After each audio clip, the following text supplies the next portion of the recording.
নির্বাচনী হলফনামায় দেশি সম্পদের পাশাপাশি বিদেশি সম্পদের হিসাব বিবরণও দিতে হবে বলে জানিয়েছেন দুদক চেয়ারম্যান ডক্টর আব্দুল মোমেন। সকালে দুদক সিলেট বিভাগীয় কার্যালয়ের ভিত্তিপ্রস্তর উদ্বোধন অনুষ্ঠানে সাংবাদিকদের প্রশ্নের জবাবে তিনি এই কথা বলেন। দুদক চেয়ারম্যান বলেন, দেশি সম্পদের পাশাপাশি বিদেশি সম্পদের হিসাব না দিলে তা অন্যায় হবে। পাশাপাশি যাদের অনুপার্জিত সম্পদ থাকবে তাদের বিরুদ্ধেও দুদক ব্যবস্থা নেবে বলে জানান তিনি। দুদকের নানা সীমাবদ্ধতার কথা তুলে ধরে সংস্থাটির চেয়ারম্যান আরো বলেন, 2008 সালে নির্বাচনী হলফনামায় শেখ হাসিনার কৃষি সম্পত্তির পরিমাণ দেখানো হয়েছিল 5.21 একর, তবে অনুসন্ধানে মেলে 29 একর।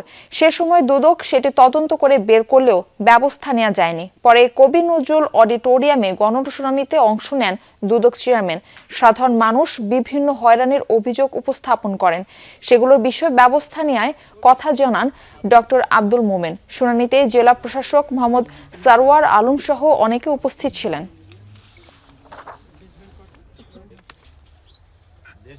2008 সালের নির্বাচনে আমাদের সাবেক প্রধানমন্ত্রী, যিনি দেশ ছেড়ে পালিয়ে গেছেন, তিনি যে সম্পদ বিবরণী দাখিল করেন তাতে কৃষি সম্পত্তির পরিমাণ তিনি সেখানে দেখিয়েছেন 5.21 একর।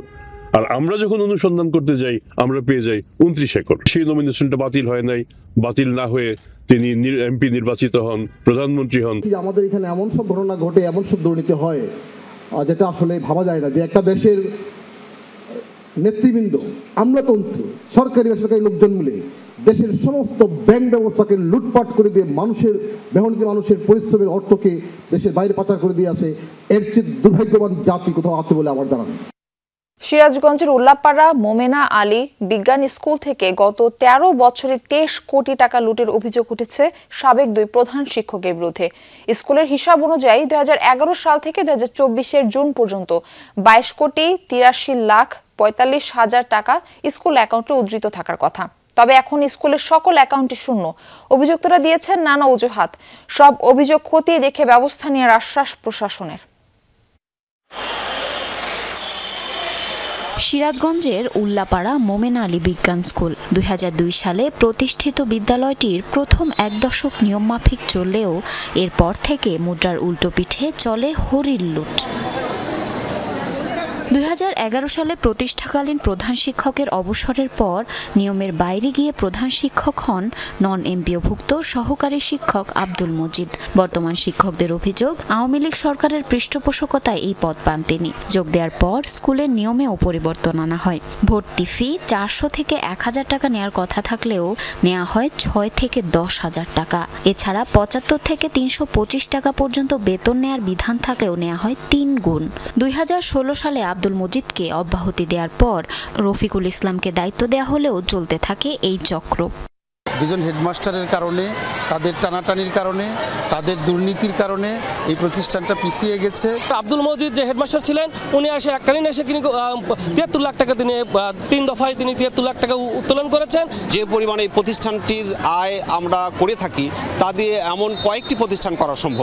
স্কুলের হিসাব শাখার হিসেব অনুযায়ী 2011 সাল থেকে 2024 জুন পর্যন্ত সকল খরচ বাদে 22 কোটি 83 লাখ 45 হাজার টাকা স্কুল অ্যাকাউন্টে উদ্ধৃত থাকার কথা। তবে এখন স্কুলের সকল অ্যাকাউন্টই শূন্য।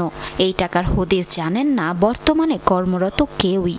প্রতি মাসে প্রায় আমাদের 24 লাখ 25 লাখ টাকার মতো আয় হচ্ছে। প্রায় 10 লাখ টাকার মতো আমাদের উদ্বৃত্ত থাকতো। যারা ছিলেন পরিচালনা পর্ষদে সাবেক প্রধান শিক্ষক সহ, ওটা ব্যাংকের মাধ্যমে তারা কিভাবে লুটপাট করে নিয়ে গেছে সেটা আমাদের অফিসে কোনো ডকুমেন্টস নাই।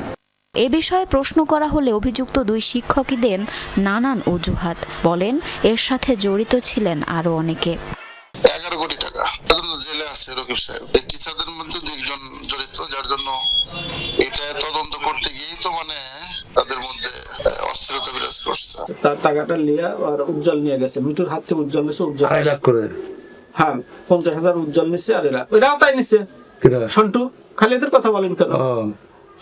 2 লাখ করে না, সন্টুর সময় 1 লাখ করে নিছে, আর 50,000 সন্টু নিছে, 1 লাখ নিছে এরা এমপি নিছে। অভিযোগ পেয়ে রফিকুলের বিরুদ্ধে মামলা করা হয়েছে বলে জানান স্কুলের বর্তমান সভাপতি। তাকে গ্রেফতারও করা হয়েছে, তবে বাকিরা এখনও ধরাছোঁয়ার বাইরে। টাকার অঙ্কের বিষয়টি খতিয়ে দেখে ব্যবস্থা নেওয়া হবে বলে জানান সংশ্লিষ্টরা। যে বিষয়গুলো হয়েছে আপনি যদি বলেন, সেখানে নিশ্চয়ই কর্তৃপক্ষ রয়েছে, যেমন দুদক রয়েছে, বন অধিদপ্তর রয়েছে, তারা যদি ব্যবস্থা গ্রহণ করতে বলে আমি আমার পক্ষ থেকে, আমার প্রতিষ্ঠানের পক্ষ থেকে আমি সার্বিক সহযোগিতা করব। আসলে উল্লাপাড়াতে বিজ্ঞান স্কুলটা অনেক সুনামধন্য একটা প্রতিষ্ঠান, এটা সকলেই জানে। তো যেহেতু এরকম একটা অভিযোগ আপনি বলছেন, আমার কাছে অভিযোগ আসলে আমি প্রয়োজনীয় ব্যবস্থা গ্রহণ করব। বর্তমানে উল্লাপাড়া মোমেন আলী বিজ্ঞান স্কুলে 1971 জন শিক্ষার্থী রয়েছে। জারিন অর্নি, যমুনা নিউজ। ভূমিকম্প ঝুঁকিতে চট্টগ্রাম মহানগরীর 2.5 লাখেরও বেশি বহুতল ভবন। উচ্চমাত্রার ভূমিকম্প হলে বড় বিপর্যয় হতে পারে বলে শঙ্কা বিশেষজ্ঞদের। দুর্যোগ মোকাবেলার প্রস্তুতি নেই চট্টগ্রাম উন্নয়ন কর্তৃপক্ষ, CDA, city corporation, fire service সহ কোনো সংস্থার। এমনকি অতি ঝুঁকিপূর্ণ ভবন অপসারণেরও নেই কোনো উদ্যোগ। চট্টগ্রামের মনসুরাবাদ ডিটি রোডে স্টার বিল্ডিং নামে 6তলা ভবনটি আগে থেকেই কিছুটা হেলে পড়া। শুক্রবারের ভূমিকম্পে আরও হেলে এখন চরম ঝুঁকিপূর্ণ অবস্থায়। ভবনে বসবাসরতরা এবং পাশের প্রতিবেশীরা আছেন আতঙ্কে। রাস্তা আছে, পাশে বিল্ডিং আছে, এখন সব দিক দিয়ে মিলাই এটা আসলে একটু ঝুঁকিপূর্ণ হয়ে গেছে। আতঙ্ক বিরাজ করতেছে, যে কোনো মুহূর্তে এটা একটা বড় একটা দুর্ঘটনার কারণ হতে পারে, অনেক জানমালের ক্ষতি হতে পারে। একটা বিল্ডিং যদি স্বাভাবিক হেলে পড়ে সবাই তো একটু আতঙ্কে থাকে। অনেক বড় ধরনের দুর্ঘটনা হয়ে যেতে পারে এবং অনেক প্রাণহানিও হতে পারে। মূলত মিয়ানমারের টেকটনিক প্লেটের 1.5 থেকে 200 কিলোমিটারের মধ্যে চট্টগ্রামের অবস্থান, ফলে এই অঞ্চলে ভূমিকম্পে ক্ষয়ক্ষতির ঝুঁকিও বেশি। কয়েক বছর আগের এক জরিপের তথ্য মতে চট্টগ্রাম মহানগরীর 3,82,000 ভবনের মধ্যে অন্তত 2,67,000 ভবন ভূমিকম্প ঝুঁকিতে। সংশ্লিষ্টদের মতে 7 থেকে 8 মাত্রার ভূমিকম্প হলে প্রায় 75% ভবন ক্ষতিগ্রস্ত হবে। রাতে ভূমিকম্প হলে প্রাণহানি হবে অনেক। মোকাবেলায় নেই কোনো প্রস্তুতি। ফায়ার ব্রিগেড এককভাবে তো এরকম একটা ম্যাসিভ ডিজাস্টার এককভাবে মোকাবেলা করতে পারবে না, সাথে অন্যান্য যে অ্যাসিস্ট্যান্স সেটা দরকার হবে। তাকে আমরা অনুমোদন দিয়েছি ধরেন 60%, কিন্তু সে সেখানে 70 বা 75% তারও বেশি জায়গা দখল করে নিয়ে সে নির্মাণ করে। তারপরও দেশের দ্বিতীয় বৃহত্তম এই নগরে নির্মিত হচ্ছে নকশা বহির্ভূত অনুমোদিত বহুতল ভবন। মানা হচ্ছে না বিল্ডিং কোড। ঝুঁকিপূর্ণ হিসেবে স্বয়ং সিডিএর চিহ্নিত করা 13,672টি ভবনও ভাঙা হয়নি। যে বিল্ডিংগুলো এখন উঠছে, যাতে এখন থেকে ওই ভবনগুলো কি সঠিকভাবে ওঠে, সেই আন্ডার কনস্ট্রাকশন বিল্ডিংগুলোকে আমরা সর্বোচ্চ গুরুত্বের সাথে আমরা এগুলোকে দেখছি। 2016 সালের 13 এপ্রিল 6.99 মাত্রার ভূমিকম্পে চট্টগ্রামে 12টি ভবন হেলে পড়ে। এর আগে 1997 সালের 21 নভেম্বর 6.1 মাত্রার ভূমিকম্পে প্রাণহানি হয় অন্তত 30 জনের। মামুন রশিদ অভি, যমুনা নিউজ, চট্টগ্রাম। বাংলাদেশ সরকারি কর্ম কমিশনের নির্ধারিত 47তম বিসিএস লিখিত পরীক্ষার সময়সূচি অবাস্তব ও বৈষম্যমূলক দাবি করে রেললাইন অবরোধ করেছে বাংলাদেশ কৃষি বিশ্ববিদ্যালয়ের পরীক্ষার্থীরা। বেলা 11:30টার দিকে দেওয়ানগঞ্জগামী তিস্তা এক্সপ্রেস অবরোধ করে আন্দোলনকারীরা। রেলপথে বিক্ষোভ করে, এতে ঢাকা ময়মনসিংহ রুটে রেল যোগাযোগ বন্ধ হয়ে যায়। আন্দোলনকারীদের দাবি, পূর্বের বিসিএস পরীক্ষাগুলোতে লিখিতের জন্য 6 মাস থেকে 1 বছর সময় দেওয়া হতো, তবে এবার নতুন ব্যাচের জন্য মাত্র 2 মাস সময় রাখা হয়েছে। যথাযথ প্রস্তুতির জন্য পর্যাপ্ত সময় চাইতেই এই আন্দোলন। একটি ওয়াটার ট্রিটমেন্ট প্ল্যান্টের জন্য বছরের পর বছর ধরে কষ্ট করছেন মেহেরপুরের বাসিন্দারা। টিউবওয়েলের থেকে যে পানি উত্তোলন করা হয়, দুর্গন্ধ এবং আয়রনের কারণে তা পান করা অসম্ভব। এই ভোগান্তি দূর করতে 10 বছর আগে শুরু হয় পানি শোধনাগার তৈরির কাজ। খরচ হয়েছে প্রায় 10 কোটি টাকা, কিন্তু এখন পৌরবাসীর ভাগ্যে জোটেনি বিশুদ্ধ পানি। পানির অপর নাম জীবন, অথচ সেই পানির জন্যই হাহাকার সংগ্রাম। আয়রন আর দুর্গন্ধযুক্ত পানি পানের উপযোগী করতেই দিনের বেশিরভাগ সময় যায় মেহেরপুর পৌরবাসীর। পানিতে ভাই যে পরিমাণ ময়লা আসে, দুর্গন্ধ হয়, পানিতে পাউডার দেয়, এই দুর্গন্ধগুলা ভাই এই পানি কলের পানির চেয়ে তো অবস্থা খারাপ। এই পানিগুলো খাওয়া যায় না। পানিতে সমস্যা, কাপড় চোপড় হলুদ হয়ে যায়, পানি আয়রন, গ্যাজা, পানি আমরা খাইতে পারিনি, আইসটি গ্যাস করে। আমাদের এই পানিটা দুর্বল, আমাদের এই পানিটা চালু করার জন্য আমাদের আশেপাশের লোক সবাই খায়, কিন্তু পানিটা সেরকম আসে না। দুর্ভোগ দুর্দশা দূর করতে শহরের ৯ নম্বর ওয়ার্ডে ২০১৫ সালে শুরু হয় ভূগর্ভস্থ পানি শোধনাগারের কাজ। প্রায় ১০ কোটি টাকা খরচ করে বানানো হয় ওয়াটার ট্রিটমেন্ট প্ল্যান্ট। কাজ শেষ হয় ২০২২ সালে। টানা ২ বছর পরীক্ষা শেষে গেল বছর নভেম্বরে পৌরসভার কাছে তা হস্তান্তর করা হয়। পানি শোধনাগারের দিকে তাকিয়ে ১ দশক অপেক্ষা করছে পৌরবাসী, কিন্তু হস্তান্তরের পর ১০ মাস পেরিয়ে গেলেও চালু হয়নি প্ল্যান্টটি। অকেজ পড়ে থেকে নষ্ট হচ্ছে যন্ত্রাংশ। জনস্বাস্থ্য প্রকৌশল অধিদপ্তর কর্তৃপক্ষ বলছে শোধনাগারটি চালু করতে শতভাগ প্রস্তুত। মূল ট্রিটমেন্ট প্ল্যান্টটা চালু অবস্থায় আমরা তাদেরকে হস্তান্তর করেছি। বিভিন্ন সময় এর আগেও তাদেরকে আমরা ট্রায়াল রান করে এটা দেখিয়েছি। তো তারা এখন হয়তো তারা সেটা রক্ষণাবেক্ষণ পরিচালনা করছে এবং এটা ভালোভাবে চালু করছে বা চেষ্টা চালাচ্ছে। কিন্তু উল্টো কথা পৌরসভা কর্তৃপক্ষের। তাদের দাবি যান্ত্রিক ত্রুটির কারণে এখনই চালু করা যাচ্ছে না প্ল্যান্ট। সেই সাথে যুক্ত হয়েছে শোধনাগার পরিচালনায় দক্ষ কর্মীর অভাব।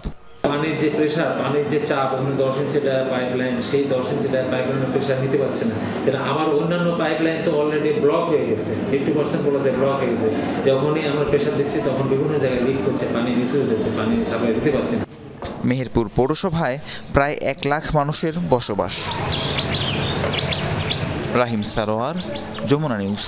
নীলফামারী ৪-এর সৈয়দপুর কিশোরগঞ্জ আসনে বিএনপির ঘোষিত প্রার্থী পরিবর্তনের দাবিতে বিক্ষোভ সমাবেশ ও মিছিল হয়েছে।